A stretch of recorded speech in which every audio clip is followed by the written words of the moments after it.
कांग्रेस अब डूबता जहाज बन चुकी है और यही वजह है कि उसके नेता उस डूबते हुए जहाज को छोड़कर भाजपा का दामन थाम रही है।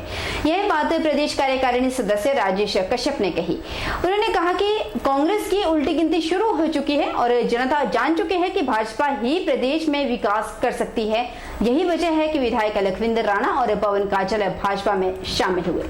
राजेश कश्यप ने कहा कि सोलन को सीवरेज प्रणाली से अभी तक जोड़ा नहीं गया, वहीं अच्छा अस्पताल यहां उपलब्ध नहीं है। दुर्भाग्यवश जो भी नेता यहां सत्ता में रहे उन्होंने इस ओर कोई ध्यान नहीं दिया, लेकिन अब इस कमी को पूरा किया जाएगा। भाजपा नेता राजेश कश्यप ने कहा कि मुख्यमंत्री हिमाचल द्वारा सोलन में विकास के नए आयाम लिखे जा रहे हैं। नए भवन का निर्माण कार्य जल्द होने वाला है, जिसके लिए 35 करोड़ रुपए जारी किए जा चुके हैं। इसके अलावा भी करोड़ों रुपए के शिलान्यास और उद्घाटन किए गए हैं।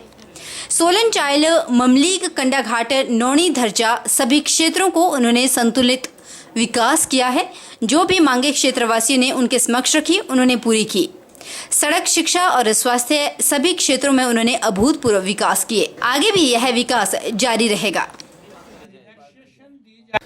देखिए, मैं तो यही कहना चाहूँगा कि कांग्रेस तो डूबता जहाज है और जो हमारे लखविंदर राणा जी है वो पुराने भाजपा के हमारे जिला अध्यक्ष भी रहे हैं और हमारे पुराने विचारधारा से भी जुड़े हैं और विचारधारा से कूट कर जुड़े हैं। उन्होंने एक समय के चलते जो है अच्छा स्टेप लिया है, वापस भारतीय जनता पार्टी में वापस आए हैं और मैं समझता हूँ उनके आने से भारतीय जनता पार्टी को पूरे जिला में स्ट्रेंथ मिलेगी। सोलन के लोग जो कि इस वक्त 25% जीडीपी पूरी स्टेट के लिए जो है वो देते हैं, उन लोगों के पास आज दिन तक हॉस्पिटल नहीं था, म्युनिसिपल कॉरपोरेशन तक नहीं है, हमारे पास अभी तक सीवरेज सिस्टम नहीं है। ये किसकी उसमें नलायकी है? इसमें जितने हमारे जो लीडरान रहे हैं पहले, उन्होंने इसको जो है इग्नोर किया है और सोलन जो है इग्नोर होता जा रहा है। लेकिन अभी जब ठाकुर जयराम जी ने इतना बड़ा हॉस्पिटल दिया है और म्युनिसिपल कॉरपोरेशन दिया है, तो उससे लगता है आने वाले समय में सोलन का जो भविष्य है वो उज्जवल है और वो उज्जवल हो जाएगा। देवभूमि टैक्सी ऑपरेटर यूनियन द्वारा आज अपने दूसरे स्थापना दिवस के मौके पर सोलन के कांगड़ा हमीरपुर मैत्री सभा हॉल में एक रक्तदान शिविर का आयोजन किया गया, जिसमें यूनियन के लोगों द्वारा शिविर के दौरान करीब 120 यूनिट रक्त एकत्र करने का लक्ष्य रखा गया। रक्तदान शिविर के दौरान मुख्य अतिथि के रूप में भाजपा प्रदेश कार्य समिति सदस्य राजेश कश्यप मौजूद रहे। आज हमारा जो देवभूमि का दूसरा स्थापना दिवस है और इस उपलक्ष्य पर आज हमने सोलन के अंदर एक ब्लड कैंप रखा है, जिसमें कि हमारा लक्ष्य है कम से कम 120 यूनिट ब्लड डोनेट करने का और अभी तक इसमें लगभग 30 से 40 यूनिट डोनर दे चुके हैं और अभी शाम 4 बजे तक जो है कैंप ऐसे ही जारी रहेगा, चाहे वह 120 से ऊपर हो जाए, लेकिन हमारा लक्ष्य है कि कम से कम 120 यूनिट हमने आज डोनेट करना है। एक बहुत बड़े रक्तदान शिविर का आयोजन किया है। ठीक है। और आज इनका द्वितीय जो है स्थापना दिवस भी है। मैं अपनी ओर से पूरी टैक्सी यूनियन को बहुत बहुत शुभकामनाएं देता हूं। जहां तक ब्लड डोनेशन की बात है, मैं ये समझता हूं कि ब्लड डोनेशन जो है ज़रूर करनी चाहिए, क्योंकि खून एक ऐसी चीज़ है जो कि फैक्ट्री में नहीं बनता है। और दूसरी बात यह है कि खून जहाँ पे या ब्लड जहाँ पे यूज़ होता है तो वहाँ पे ब्लड ही यूज़ होगा, वहाँ पे और कोई इसका अल्टरनेट नहीं है। इसलिए खून का एक एक कतरा जो है वो हमारे जो मेडिकल फील्ड है उसमें बहुत ही इम्पोर्टेंट है। इसलिए रक्तदान जो मैं कहूँगा वो महादान है। सभी टैक्सी यूनियन भाई जितने भी यहाँ आए हैं उन्होंने बहुत बड़ा आज ये धर्म का कार्य किया है। मंडी जिले के जोगिंदरनगर में रिहायशी इलाके में शराब का ठेका खोलने को लेकर फिर महिलाओं ने विरोध प्रदर्शन शुरू कर लिया। शहर से करीब 1 किलोमीटर दूर अप्रोच रोड के नजदीक यह शराब का महिलाओं के विरोध के बाद आधी रात को खोल दिया गया। गुस्साई महिलाओं ने मंडी पठानकोट हाईवे पर बैठ गई और इसकी वजह से मंडी पठानकोट हाईवे पर यातायात पूरी तरह से ठप हो गया।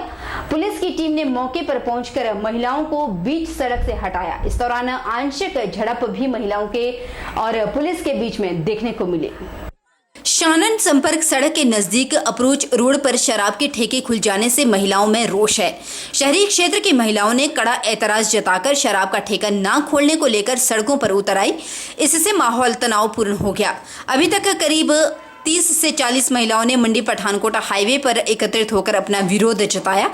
साथ ही यह भी कह दिया कि अगर रिहायशी इलाकों में शराब का ठेका बंद नहीं किया तो महिलाएं हाईवे फिर से बंद करने से भी गुरेज नहीं करेंगी। महिलाओं के मुताबिक यहां पर शराब का ठेका खुल जाने से नशेड़ियों का जमावड़ा बढ़ेगा।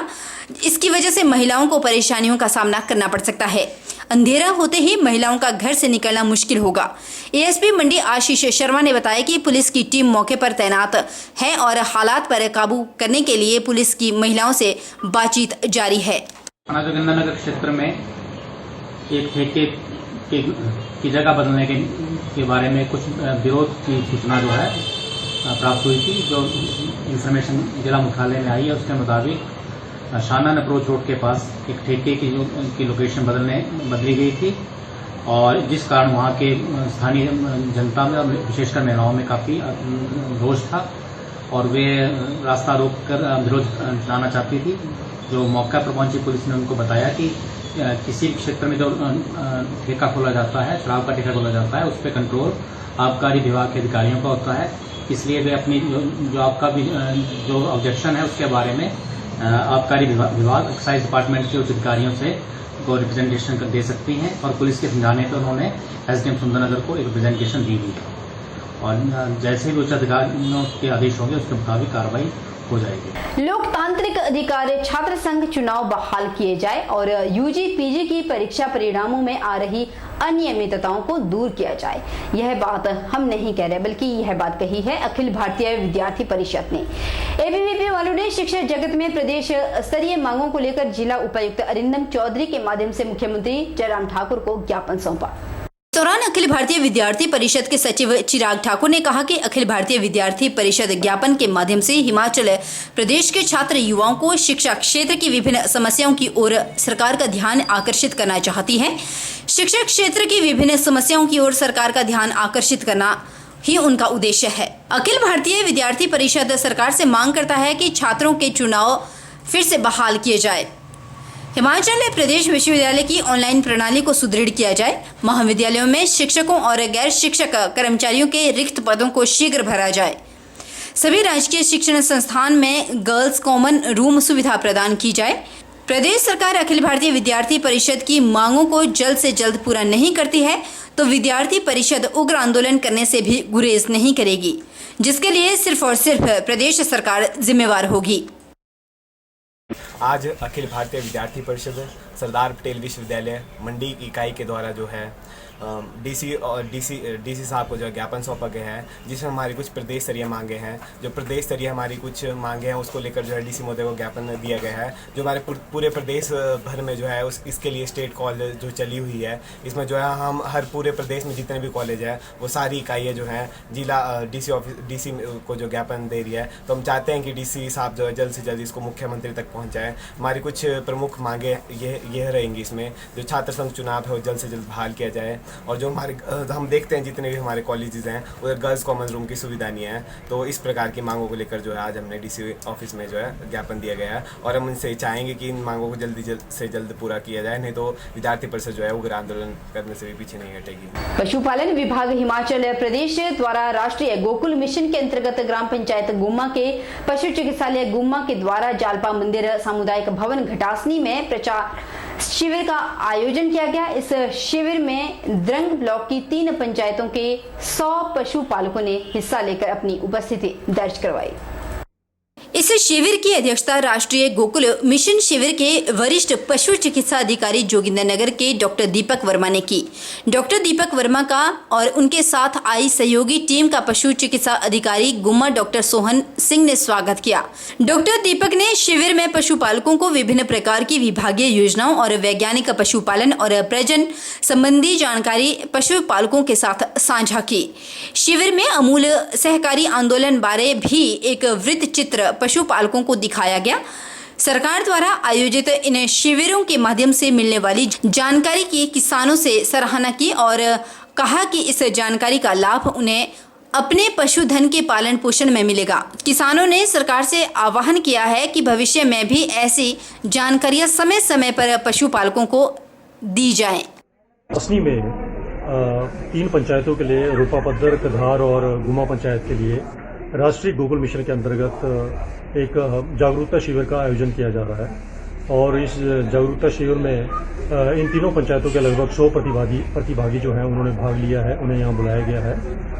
और यहाँ हमारे साथ आज मैं डॉक्टर दीपक वर्मा, वरिष्ठ पशु चिकित्सा अधिकारी जोगिंदरनगर, डॉक्टर मनीष चंद्र, पशु चिकित्सा अधिकारी चौंधला, डॉक्टर अमित किरमानी, पशु चिकित्सा अधिकारी नर्मद, डॉक्टर सोहनलाल, पशु चिकित्सा अधिकारी गुम्मा एवं डॉक्टर वरुण राणा जो हैं बस्सी से यहाँ उपस्थित हैं और पशुपालन से संबंधित विभिन्न विषयों पे जो है पशुपालकों को जानकारी देंगे एवं उनका जागरूकता जो है वो बढ़ाएंगे। और ये बहुत ही अच्छा कार्यक्रम है क्योंकि पशुपालकों को इसमें बहुत अच्छी जानकारी मिली, बीमारियों के बारे, दुधारू पशुओं के बारे और इसके प्रजनन के बारे जो डॉक्टरों ने जानकारी दी, इससे सभी पशुपालकों को लाभ होगा। हिमाचल प्रदेश कांग्रेस कमेटी के महासचिव एवं पूर्व विधायक बंबर ठाकुर ने आदर्श आचार संहिता लगने से पहले आधे अधूरे एम्स के उद्घाटन पर सवाल उठाए। बंबर का कहना है कि एम्स के उद्घाटन को लेकर भाजपा तैयारी कर रही है, जबकि अभी तक यह संस्थान पूरी तरह से कंप्लीट भी नहीं हुआ, ना ही यहाँ सुविधाएं पूरी है। फिर चुनाव के मद्देनजर भाजपा के शीर्ष नेतृत्व द्वारा माहौल अपने पक्ष में करने की मंशा से आनन फानन में उद्घाटन करवाने का क्या औचित्य है। उन्होंने एम्स को पूर्व प्रधानमंत्री मनमोहन सिंह की देन और राज्य के पूर्व सीएम स्वर्गीय वीरभद्र सिंह के प्रयासों का परिणाम बताया। एम्स अभी तैयारी नहीं हुआ, जिसमें एक अंगूठे का ऑपरेशन नहीं होता, उसका रेफर किया पेशेंट को बिलासपुर को और उल्टे सीधे स्टिचेज लगा करके वहां पे एमोक्सिलिन तक नहीं है, गैस्ट्रिक की दवाई वहां तक नहीं है। वो दवाइयां उसको लिखी पेशेंट को, 1000 रुपए की दवाइयां उसने वहां परचेज की, उसके बाद उसको रेफर कर दिया एक गरीब मजदूर को बिलासपुर में। तो ये जब उसका वो तैयारी नहीं है, उसमें एक पैरासीटामोल तक की गोली नहीं मिल सकती, तो पेशेंट को वहां ना बुलाया ना जाए और जब तक वो तैयार ना हो तब तक उसका उद्घाटन ना किया जाए। ये मैं जयराम सरकार से कहना चाहूंगा, नड्डा साहब से कहना चाहूंगा कि ये जो आपने तैयारी कर ली है चुनावों के वक्त, चुनावी फायदा लेने के लिए, उसको बंद किया जाए और नौटंकी बंद करें। और पेशेंट से भी मैं निवेदन करना चाहूंगा, जनता से निवेदन करना चाहूंगा कि अभी वहां पर गैस्ट्रिक तक की दवाई नहीं मिल रही है, तो कृपया करके आप भी अपना समय बर्बाद ना करें। जब तक यह तैयार ना हो तब तक वहां पर जाने की कोई जरूरत नहीं है, वहां पर भी लूटपाट हो रही है। यही मेरा आज का मुद्दा था। उपमंडलाधिकारी नागरिक के कार्यालय के बाहर पार्षद अजय धरवाल, ममता कपूर और शीला देवी ने नगर परिषद जोगिंदरनगर में मुख्यमंत्री शहरी आजीविका गारंटी योजना के अंतर्गत महिलाओं के साथ हो रहे शोषण को लेकर धरना दिया। उन्होंने कहा कि एक तरफ प्रदेश की सरकार महिलाओं के उत्थान और सम्मान की बात करती है, तो वहीं जोगिंदरनगर में भाजपा शासित नगर परिषद महिलाओं के सिर पर मैल उठवाने, गंदी नालियों को बिना हैंड ग्लव्स, मास्क प्रदान किए साफ करवा रही है। का कार्य नगर परिषद में 1 महीने से शुरू हुआ है और ये कार्य जो है हमने महिलाओं को ध्यान में रखते हुए इसलिए किया हुआ है कि श्रीमती सोनिया गांधी द्वारा ये कार्य शुरू किया गया था। उन्होंने महिलाओं को ध्यान में रखते हुए ये कार्य किया था कि महिलाएं जो गरीब हैं वो सही तरह से रोजगार पाएं और अपने परिवार को ठीक चलाएं। और इधर नगर परिषद में इसका दुरुपयोग हो रहा है।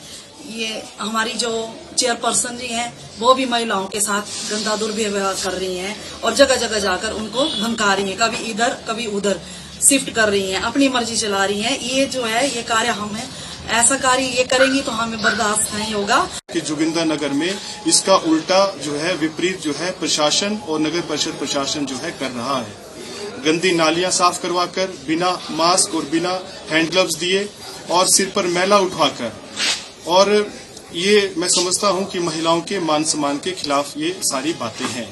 इसी प्रकार इस योजना में साफ कहा गया है कि हर रोज जो है जितने भी काम करने के लिए महिला पुरुष इस योजना के अंतर्गत लगे हैं उनकी हाजिरी ऑनलाइन पोर्टल पर प्रतिदिन दर्ज होनी चाहिए।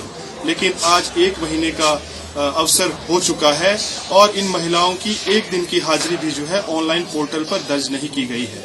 यहाँ रुकेंगे छोटे से ब्रेक के लिए, ब्रेक के उस पार जल्द लौटेंगे।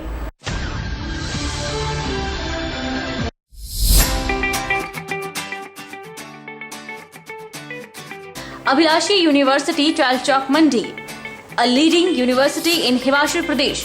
Admission open 2022-23 for BMS, BSc MLT, BPT, BSc Honours, Agriculture, B Pharmacy, regular and lateral entry, BTech Agriculture Engineering, Integrated, BA, B.Ed, BSc, B.Ed, BA, BSc, Medical, Non-Medical, Master of Physiotherapy, MSc Agriculture, M Pharmacy, M Tech, Civil, Mechanical, Computer Science Engineering, full-time and part-time, MBA, full-time and part-time, MA Education, MSc Geology, D Pharmacy, Ayurveda and Allopathy, Diploma in Art and Craft, Drawing Master, Tourism Studies and Hospitality, Yoga, Medical Lab Tech, Multipurpose Health Worker Male, 2-year Veterinary Pharmacist, Training Courses and PhD in Geology, Education, Pharmacy, Management, Civil Computer Science Engineering, Scholarship Assistance available. Contact for admission